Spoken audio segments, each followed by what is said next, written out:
Penyidik tindak pidana khusus pada Kejaksaan Negeri Magetan setelah melalui rangkaian proses pemeriksaan sebanyak 35 orang saksi dan pengumpulan alat bukti berupa data dan dokumen sebanyak 788 bundel dan barang bukti elektronik sebanyak 12 unit yang telah mendapatkan penetapan penyitaan yang sah dari Ketua Pengadilan Negeri Magetan, sehingga telah terpenuhinya alat bukti kuat untuk menetapkan status 6 orang saksi menjadi tersangka sebagai berikut. Pertama, tersangka SN selaku anggota DPRD Kabupaten Magetan. Dewan Pimpinan Wilayah Partai Kebangkitan Bangsa atau PKB Jawa Timur menyatakan masih mengkaji kasus hukum yang menjerat kadernya, Ketua DPRD Magetan yakni Suratno. Sekretaris DPW PKB Jatim yakni Multaza Zikri dalam keterangannya pada Jumat 24 April mengatakan pihaknya belum bisa memberikan banyak komentar karena masih mempelajari duduk perkara. Ia menegaskan meski masih dalam proses kajian, PKB Jatim tetap menghormati langkah hukum yang sedang berjalan. Suratno diketahui menjabat Ketua DPRD Magetan periode 2024 hingga 2029, setelah sebelumnya menjadi anggota DPRD 2019 hingga 2024, sekaligus Ketua Fraksi PKB. Azam menambahkan pihaknya akan berkoordinasi dengan tim hukum Suratno untuk memahami proses yang telah ditempuh sejauh ini. Kejaksaan Negeri Magetan menetapkan Suratno sebagai tersangka kasus dugaan korupsi penyelewengan anggaran pokok pikiran atau Pokir DPRD pada tahun 2020 hingga 2024. Ia kemudian ditahan pada Kamis 23 April bersama 5 orang lainnya termasuk 2 anggota DPRD Magetan yakni Jamaluddin Malik dan Juli Martana serta 3 tenaga pendamping Dewan berinisial AN, TH, dan ST. Kepala Kejari Magetan Sabrul Iman menjelaskan bahwa dana hibah Pokir DPRD itu mencapai 335,8 miliar rupiah dengan realisasi senilai 242,98 miliar rupiah.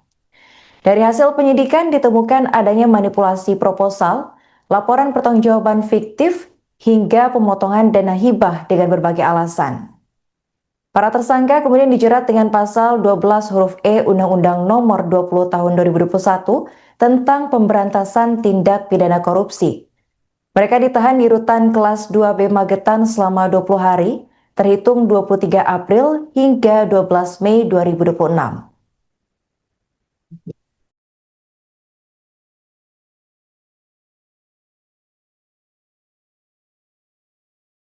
Penyidik tindak pidana khusus pada Kejaksaan Negeri Magetan setelah melalui rangkaian proses pemeriksaan sebanyak 35 orang saksi dan pengumpulan alat bukti berupa data dan dokumen sebanyak 788 bundel dan barang bukti elektronik sebanyak 12 unit yang telah mendapatkan penetapan penyitaan yang sah dari Ketua Pengadilan Negeri Magetan, sehingga telah terpenuhinya alat bukti kuat untuk menetapkan status 6 orang saksi menjadi tersangka sebagai berikut.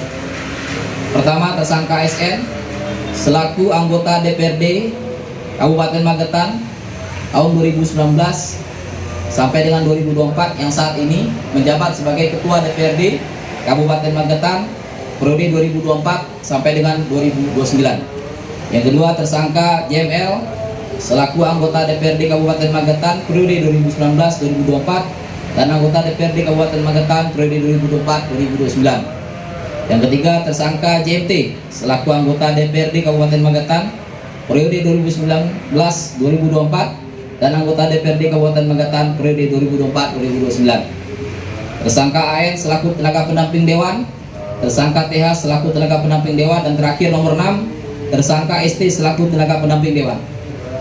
Berdasarkan surat penetapan tersangka nomor TAP 797 tanggal 23 April 2006, juga surat perintah penyidikan nomor print 122 yang semuanya ditanggalkan tanggal 23. Ya, ada 6 surat penetapan tersangka.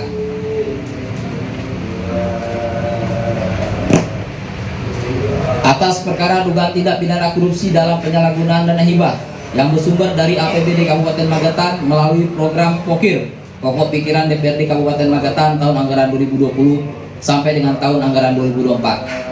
kasus posisi bahwa dalam kurun waktu tahun anggaran 2020 sampai dengan tahun 2024, pemerintah Kabupaten Magetan mengalokasikan dana hibah pokok pikiran DPRD Kabupaten Magetan dengan total rekomendasi sebesar 335 miliar 808 juta 84.400 rupiah dan realisasi mencapai 242 miliar 984 juta 388.867 rupiah kerja perangkat daerah SKPD untuk aspirasi 45 anggota DPRD.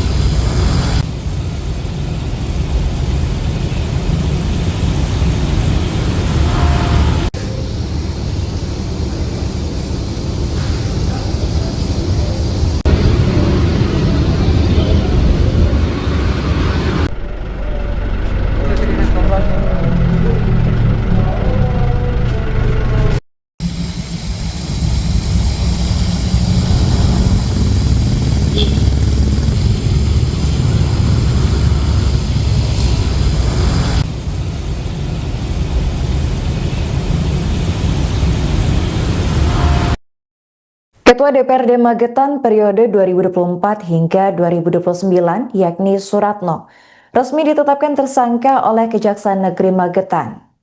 Suratno diduga terlibat dalam korupsi penyelewengan anggaran pokok pikiran atau POKIR DPRD pada tahun 2020 hingga 2024. Selain dirinya, ada 5 orang lain yang ikut ditetapkan sebagai tersangka. Untuk informasi selengkapnya akan dilaporkan langsung oleh jurnalis Tribun Jatim, yakni rekan Sofyan Arif Chandra. Rekan Sofyan, bisa dijelaskan untuk laporan selengkapnya? Ya, terima kasih rekan Arin. Selamat siang. Benar sekali Kejaksaan Negeri Kabupaten Magetan membongkar dugaan praktik korupsi terstruktur dalam pengelolaan anggaran pokok-pokok pikiran atau POKIR DPRD Magetan tahun 2020 hingga tahun 2024.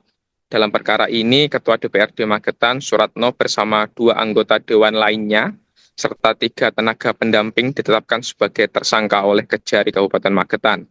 Penyidik ini tengah mengembangkan kasus dengan menelusuri kemungkinan keterlibatan anggota DPRD lainnya. 3 anggota DPRD yang menjadi tersangka yakni Suratno, yaitu Ketua DPRD, dan 2 anggota DPRD lainnya adalah Jamaluddin Malik dan Juli Martana. Sementara 3 tersangka lain merupakan tenaga pendamping yang berinisial AN, TH, dan ST. Keenamnya saat ini sudah ditahan di rutan kelas 2B Magetan selama 20 hari ke depan.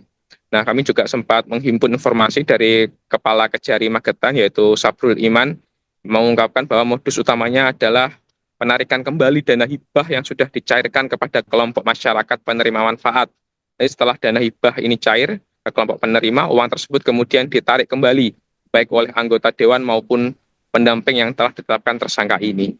Selain itu, penyidik juga telah menemukan praktik pemotokan dana dalam persentase tertentu. Temuan tersebut diperkuat dari barang bukti elektronik yang telah dikantongi oleh Kejaksaan. Begitu, Arin. Baik, rekan bisa dijelaskan berapa total korupsi yang dilakukan oleh para tersangka ini? Ya, dari informasi yang kami himpun, saat ini Kejaksaan Negeri Magetan tengah menghitung dan tengah mengaudit berapa total korupsi yang atau kerugian negara yang disebabkan atas kasus korupsi ini. Namun total alokasi dana POKIR DPRD Magetan mencapai 335,8 miliar. Dari jumlah itu sekitar 242,98 miliar telah direalisasikan melalui 13 organisasi perangkat daerah atau dinas untuk mengakomodasi aspirasi 45 anggota DPRD. Dan seperti yang saya sampaikan tadi, untuk kerugian negara hingga sampai saat ini masih dilakukan penghitungan atau dilakukan audit oleh Kejaksaan Negeri Kabupaten Magetan. Begitu, Arin. Baik, bagaimana respons dari pemerintah setempat atas kasus ini, rekan Sofyan? Ya, tadi kami telah melakukan wawancara juga dengan Wakil Bupati Magetan yang mengatakan bahwa tidak ada yang menginginkan kejadian ini terjadi dan diharapkan ini menjadi pembelajaran bagi seluruh pihak terutama pemerintah, baik eksekutif maupun legislatif, dalam mengelola dan merealisasikan anggaran negara maupun anggaran daerah.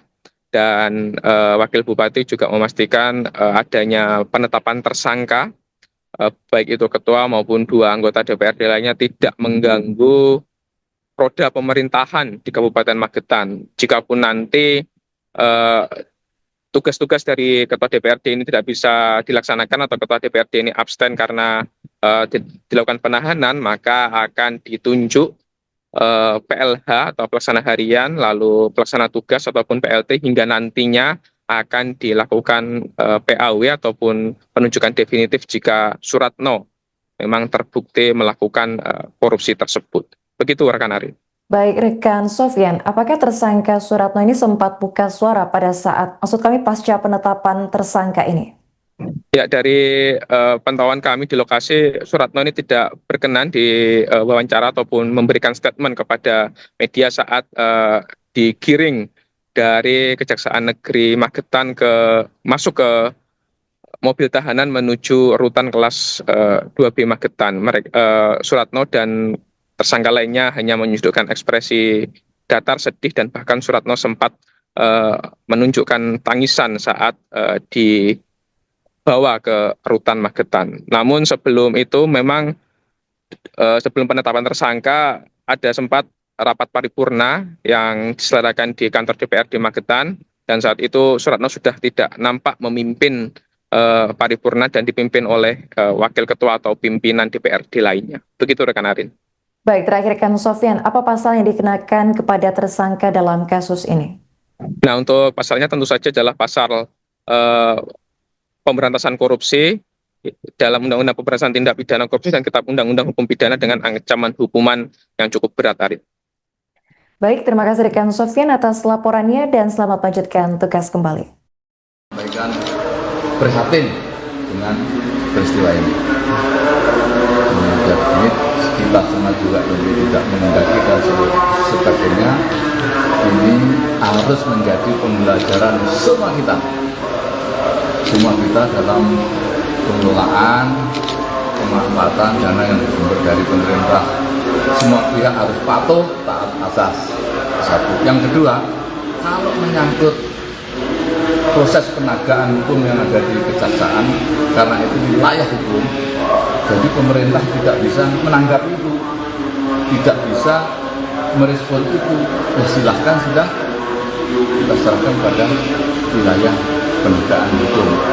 Nah, bisa pemerintah mau dari apa, bisa keliru.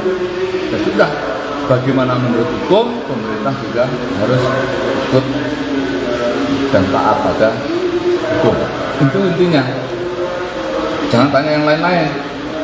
Nah, nggak tanya yang lain itu sudah keliru kita, gitu kan? Nah, tanya yang lainnya aja sudah. Gimana?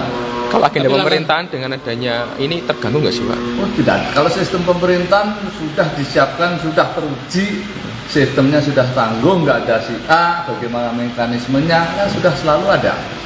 Katakan ketua DPRD, nanti kalau tidak ada, sampai terbentuknya atau terpilihnya ketua DPRD definitif misalnya, mesti ada, apakah namanya PLH atau PLT atau apa, itu ada mekanisme sudah diatur tentang DPRD ya, undang-undang ke DPRD-nya sudah diatur, tidak akan terganggu.